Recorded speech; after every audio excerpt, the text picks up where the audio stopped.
अस्मत्कुरुसमारम्भां यतिशेखरमध्यमां लक्ष्मीवल्लभपर्यन्तां वन्दे गुरुपरम्पराम् ஆழ்வார்கள் வாழி அருளிச் செயல் வாழி தாழ்வாதுமில் குறவர்தாம் வாழி ஏழ்வாறுமுய்ய அவர்களுரைத்தவைகள்தாம் வாழி செய்யமறை தன்னுடனே சேர்ந்து அகலகில்லே நிறையுமென் அலர்மேல் மங்கை உரை மார்பா நிகரில் புகழாய் உலகம் உன்னுடையாய் என்னையாழ்வானே நிகரிலமரர் முனிக்கணங்கள் விரும்பும் திருவேங்கடத்தானே புகழொன்னில்லாபடியேன் உன்னடிக்கீழமர்ந்து புகுந்தேனே அகில புவன ஜன்மஸ்தேம பங்காதிலீலே வினத விவித பூத புராதரக்ஷைகதீக்ஷே ஸ்ருதிசிரசி விதீப்தே பிரம்மணி ஸ்ரீனிவாசே பவது மம பரஸ்மின் ஷேமுஷி பக்திரூபாம்.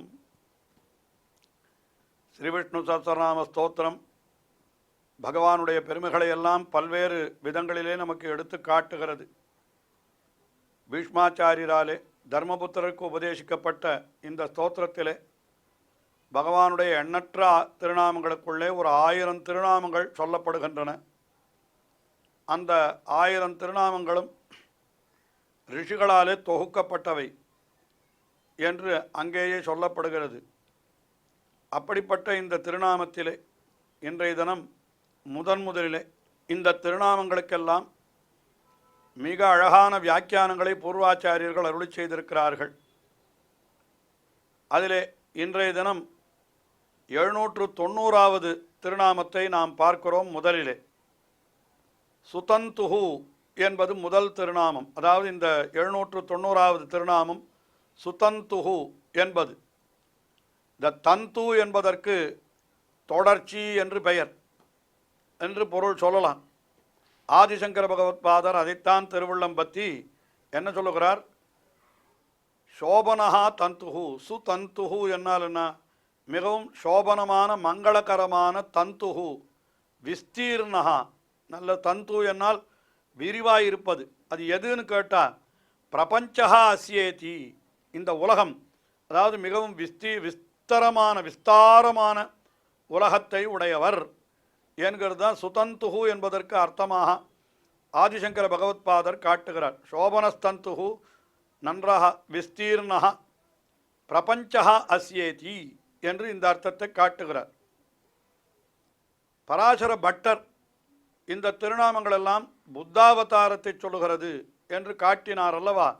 கீழே துராரிஹா என்கிற திருநாமம் தொடங்கி பொழுது அந்த திருநாமம் தொடங்கி அவர் காட்டினபடியினாலே இப்பொழுது இந்த சுதந்துஹு என்கிற திருநாமத்திற்கும் அந்த புத்தாவதாரத்தை இட்டே அர்த்தம் சொல்லுகிறார். எப்படி சொல்லுகிறார் என்னால், சோபனஹா ந பிரதிலங்கியா தத் கிரகணவாகு வாகுராதந்துஹு தத் கிரகண வாகுராதந்துஹு கிருத்திரிம சாந்தி பாவனாதி ரூபா அஸ்யேதி சுதந்துஹு.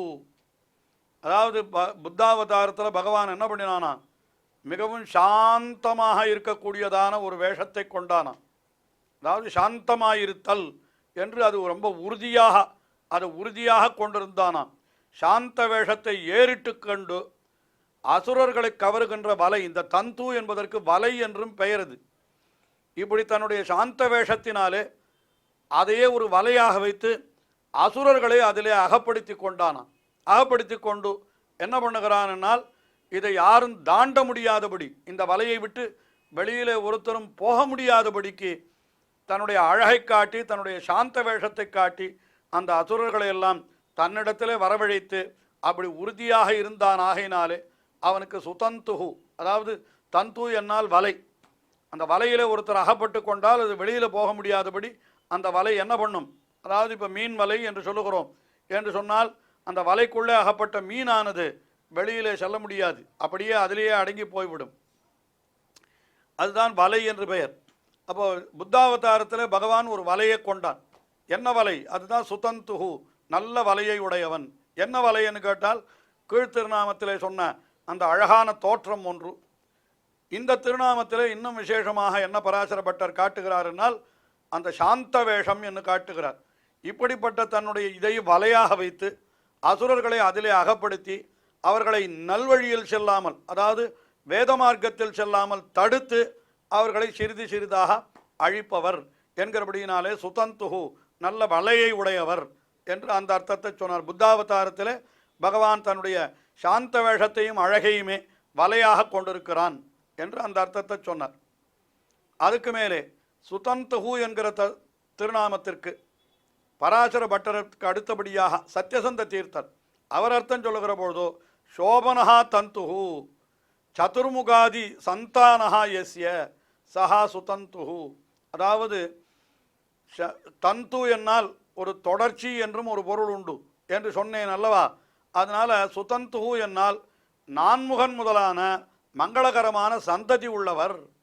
பகவான் நாராயணன் படைத்தான் நான்முகனை, நான்முகனன் தான்முகமாய் சங்கரனை தான் படைத்தான், நான்முகனை நாராயணன் படைத்தான், நான்முகனன் தான்முகமாய் சங்கரனை தான் படைத்தான், சங்கரன் ஷண்முகனை படைத்தான் என்று இப்படி நாம் பார்த்து கொண்டே போனால் இந்த உலகத்தை எல்லாம் தொடர்ச்சி விடாமல் வைத்திருக்கிறான் அல்லவா.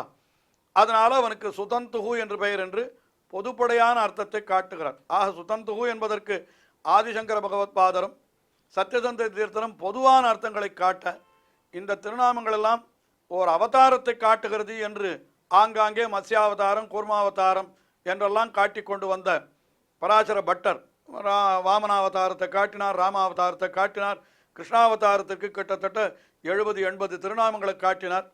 இப்பொழுது இங்கே 787வது திருநாமம் தொடங்கி துராரிகா என்கிற திருநாமம் தொடங்கி அது புத்தாவதாரத்தை சொல்லுகிறது என்று காட்டினபடியினாலே இது சுதந்துகு என்பது புத்தாவதாரத்தினுடைய திருநாமம் என்று அழகான அர்த்தத்தை அவர் பட்டர் காட்டியிருக்கிறார். அடுத்தபடியாக 791வது திருநாமம் தந்து வர்தனஹா என்பது.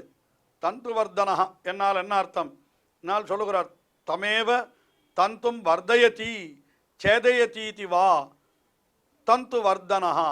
அதாவது கீழே பிரபஞ்சம் அதை உருவாக்குகிறவர் என்று சொன்னார்.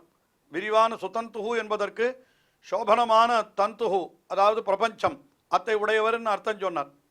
இப்பொழுது இந்த தந்துவர்தனஹா என்கிற அடுத்த திருநாமத்திற்கு ஆதிசங்கர பகவத்பாதர் அர்த்தம் காட்டுகிற பொழுது தமேவ தந்தும் அந்த பிரபஞ்சம் இருக்கிறதே உலகம் அதை வர்தயதி மேலே மேலே விருத்தி செய்பவர் வளர்ப்பவர் அல்லது சேதயதி நல்ல ஞானத்தினாலே இது அழிந்தும் போகிறது அல்லவா, இது பொய் என்ற தோற்றம் உணரப்பட்டால் என்று சொன்னாலும் அத்வைத சித்தாந்தத்தில்.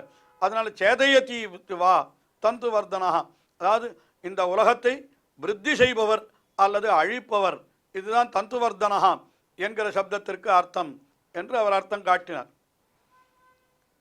இந்த திருநாமம் தந்துவர்தனஹா என்கிற திருநாமத்திற்கு பராசர பட்டர் இது புத்தாவதாரத்தைச் சேர்ந்த திருநாமம் என்று கொண்டார் அல்லவா, அதற்கு அர்த்தம் சொல்லுகிறார். என்ன சொல்லுகிறார் என்னால் இவர் தந்துவர்தனஹா இப்படியெல்லாம் அசுரர்களை குழப்புவதனாலே அவர்களை வேத மார்க்கத்தில் செல்லாமல் அவர்களை திசை திருப்புவதனாலே அவர்கள் மறுபடியும் இந்த உலகத்தில் பிறந்து கொண்டே இருக்கிறார்கள் அல்லவா. அதனால் இந்த சம்சார தந்து இந்த சிறுநூலிழை அதாவது உலகத் தொடர்பாகிய சிறுநூலிழை அருந்து போகாமல் அதை காப்பாற்றி வைப்பவர் அப்படின்னு ஒரு அர்த்தம் காட்டுகிறார். அதாவது ஏவம் பாபருச்சுபிகி அம்சுபிரிவ சம்சார தந்தும் சந்தனோதீதி தந்துவர்தனஹா என்று பாபருச்சியிலேயே அவர்களை ஈடுபடுத்தி, அதாவது வேத மார்க்கத்திலே சரியான வழியிலே சென்றால் அவர்கள் இந்த பிறவியை நீத்து பகவானுடைய திருவடிகளை அடையலாம். ஆனால் வேதமே பொய் என்று அந்த வழியிலே செல்லாமல் வேறு வழிகளிலே சென்றால் அவர்கள் மறுபடியும் இந்த உலகத்திலே பிறந்து கொண்டே இருக்க வேண்டியதுதான். இந்த புத்தாவதாரத்திலே பகவான் என்ன பண்ணினான்னு கேட்டால் அசுர ராட்சதர்களை ஏமாற்றுவதற்காக இந்த வேதம் பொய் என்று அவனே ஒரு பிரச்சாரத்தை பண்ணினான். அதன் மூலமாக இந்த சம்சார தந்து அதாவது இந்த உலக வாழ்க்கையாகிற தொடர்ச்சி இருக்கிறது அது அருந்து போகாமல் நன்றாக அது வர்த்தனம் அதாவது விருத்தி பண்ணுகிறார் என்று பாவப்பற்றுகள் என்னும் சிறு நூலிழைகளால் இந்த சம்சாரம் என்னும் கயிற்றை பெருகச் செய்பவர் என்று அப்படிப்பட்ட அர்த்தத்தை காட்டினார் பராசர பட்டர். அதுக்கு மேலே சத்யசந்த தீர்த்தர் மிக அழகாக என்ன காட்டினார்னா தந்தூஹு என்ன சொன்னா தந்த்வாத்மக பட்டான் வர்தயதி. அதாவது தந்து என்னால் நூலிழைக்கு தந்து என்று பெயர் உண்டு. அந்த நூலிழைகளாலே ஆனதுதான் ஒரு பெரிய வஸ்திரம் என்கிற துணி. இதை வளரச் செய்தவர் என்று அதை சொல்றார். தந்தூன்னு தந்து ஆத்மக பட்டான், தந்தூனால் நூலிழைகள், நூலிழைகளை கொண்டிருக்கிற நல்ல விஸ்தாரமான துணி வஸ்திரம், அதை வர்தயதி நன்றாக பெருக்கினார். எப்பொழுதுன்னு கேட்டா திரௌபத்யர்த்தம் இது தந்து வர்தனா, திரௌபதிக்காக வஸ்திரத்தை பெருக்கினவர். அந்த கதை எல்லாருக்கும் தெரிந்திருக்குமே. அதாவது திரௌபதியினுடைய வஸ்திரத்தை இழுத்து அவளை அவமானப்படுத்த வேண்டும் என்று துரியோதனுடைய தம்பியான துஷாசனன் நினைத்த பொழுது பகவான் அவள் ஹா கிருஷ்ணா துவாரகாவாசின் சக்கச்சக்கர கதாபாணே துவாரகா நிலையா அச்சுதா கோவிந்த புண்டரீகாட்ச ரக்ஷமாம் சரணாகதாம் என்றெல்லாம் அந்த திருதராஷ்டிரனுடைய சபையிலே கதறினாள் அவள். அப்பொழுது கண்ணபிரான் என்ன செய்தான்? அவளுக்கு வஸ்திரத்தை சுரந்தான் என்று நாம் பார்க்கிறோம் அல்லவா. திரௌபதிக்கு ஆபத்திலே புடவை சுரந்தது திருநாமமிரே என்று பிளலோகாச்சாரியரும் இந்த சரித்திரத்தை காட்டி இருக்கிறார். அப்படி அந்த வஸ்திரத்தை அவளுக்கு மேலே மேலே வளரச் செய்தான். இவன் எவ்வளவு வஸ்திரத்தை இழுத்தாலும் மேலே மேலே வஸ்திரம் வந்து கொண்டே இருந்ததுன்னு சொல்லுகிறார்கள் அல்லவா. அப்படிப்பட்ட காரியத்தை பகவான் செய்தான் அல்லவா. அதைத்தான் தந்துவர்தனஹா என்கிறது கண்ணன் செய்த காரியத்தை சொல்லுகிறது என்று அப்படி ஒரு அர்த்தத்தை இதற்கு காட்டினார். அடுத்தபடியாக 792வது திருநாமம் இந்திரகர்மா என்கிறது திருநாமம். இந்திரகர்மா என்னால் இந்திரனுடைய செயலை செய்பவர் என்பதுதான் நேரடியான பொருள். ஆனால் ஆதிசங்கர பகவத்பாதர் என்ன சொல்லுகிறார்னா இந்திரஸ்ய கர்மேவ கர்மாஸ்யேதி இந்திரகர்மா, அதாவது இந்திரனுடைய செயலை போன்ற செய்கையை உடையவர். இந்திரன் என்ன பண்ணுறானோ, இந்திரன் 3 உலகங்களுக்கு அதிபதியாக சில காரியத்தை இவன் செய்கிறான். இதே காரியத்தை எல்லா உலகங்களுக்கும் அதிபதியாக பகவான் செய்கிறான் என்கிறபடியினாலே இந்திரனுடைய செயலை போன்ற செய்கையைத்தான் பகவானும் உடையவன். அதாவது ஐஸ்வர்ய கர்மேத்யர்த்தா, எல்லாவற்றையும் தனக்கு உடமையாக உடையவன் என்பது பொருள் என்று அந்த அர்த்தத்தை காட்டினார். இது புத்தாவதாரத்தை சொல்லுகிற திருநாமம் என்று ஆதிசங்கர பகவத்பாதருக்கு அடுத்தபடியாக பராசர பட்டர் அவர் காட்டுகிற பொழுது இது புத்தாவதாரத்தை சொல்லுகிற திருநாமம் என்று அவர் அருளி செய்தார் அல்லவா. இந்த திருநாமங்களை எல்லாம் காட்டி கொண்டிருக்கிறார். அப்பொழுது இந்திரகர்மா என்பதற்கு இது எப்படி புத்தாவதாரத்தை சொல்லும் என்று கேட்டால் சொல்றார் சரணாகத இந்திரார்த்தம், சரணாகதேந்திரார்த்தம் ஏவம் வித வியாபாரத்வாத்து இந்திரகர்மா. இப்பொழுது புத்தாவதாரத்திலே பகவான் என்ன பண்ணுகிறான் என்னால் அழகிய உருக்கொண்டு அசுரர்களை வஞ்சித்து அவர்களை வேத மார்க்கத்தில் செல்லாமல் தடுக்கிறான் என்று நாம் பார்த்தோம் அல்லவா. இதை எதற்காக செய்கிறான்னு கேட்டால் இந்திரனுக்காக செய்கிறான். இந்திரனுக்கு வந்து பிரார்த்தித்து கொண்டானாம். சரணாகத இந்திரார்த்தம், அதாவது இந்திராத்தியர்த்தம், தன்னை வந்து சரணமடைந்தான் இந்திரன். இப்படி அசுரர்கள் எல்லாம் கூட அவர்கள் என்ன பண்ணுகிறார்கள், நிறைய சக்தி படைத்தவர்களாய் திகழ்கிறார்கள். மேலும் யாக யஜ்ஞங்களை செய்து அவர்கள் பெரிய பெரிய வரங்களை எல்லாம் பெற்று விடுகிறார்கள். அவர்களை அழிக்கவே முடியாமல் போய்விடுகிறது. நீர்தான் ஏதாவது செய்ய வேண்டும் என்று பகவானிடத்திலே வந்து பிரார்த்தித்து கொண்டான். ஓஹோ, அப்போ அசுரர்களுக்கு சக்தி ஏறாமல் இருக்க வேணுமானால் என்ன பண்ண வேண்டும்? அவர்கள் வேத மார்க்கத்திலே செல்லக்கூடாது. அப்போ என்ன செய்யலாம்? வேத மார்க்கத்தில் செல்லாதபடி அவர்களை திசை திருப்ப வேண்டும். அதற்கு என்ன செய்யலாம் என்று பார்த்தான். ஆக புத்தனாக வந்து அவதரித்தான். இப்படி எல்லாம் பொய் என்று ஒரு தவறான பிரச்சாரத்தை அவர்கள் நெஞ்சிலே புகுத்தி விட்டான் என்கிறபடியினாலே இவன் இந்திரகர்மா என்னால் என்னன்னா இந்திரனுக்காக இப்படி புத்தராக அவதரித்து அந்த அசுரர்களை திசை திருப்புபவர் என்று அந்த அர்த்தத்தை, அதுவும் கூட புத்தாவதாரமும் கூட இந்திரனுக்காக செய்யப்பட்டது தான் என்ன அந்த அர்த்தத்தை காட்டினார். அதற்கு மேலே சத்யசந்த தீர்த்தர் இந்த திருநாமத்திற்கு அர்த்தம் சொல்லுகிற பொழுது இந்திரஸ்ய கர்ம அப்படின்னா என்னன்னா விருத்ரஹனனாதி வியாபாரா யஸ்மாதிதிவா என்று, அதாவது இந்திரனுக்காக விருத்ராசுரன் என்கிறவனை அழித்தான் பகவான் என்று அது புராணங்களிலே தெரிவிக்கப்பட்டிருக்கிறது. அதனால் இந்திரனுடைய செயலை செய்பவர் என்னால் இந்திரனுக்காக விருத்ராசுரனை அழித்தவர் என்று அந்த அர்த்தத்தை காட்டுகிறார். இப்படி பகவானுடைய திருநாமங்கள் இன்னமும் தொடர்கின்றன. தொடர்ந்து அனுபவிப்போம். ஸ்ரீயக்காந்தாய கல்யாண நிதயே நிதயேர்த்தினாம் ஸ்ரீவேங்கட நிவாசாய ஸ்ரீனிவாசாய மங்களம். ஸ்ரீமத் சுந்தர ஜாமாத்திரு முனிமானசவாசினே சர்வலோக நிவாசாய ஸ்ரீனிவாசாய மங்களம்.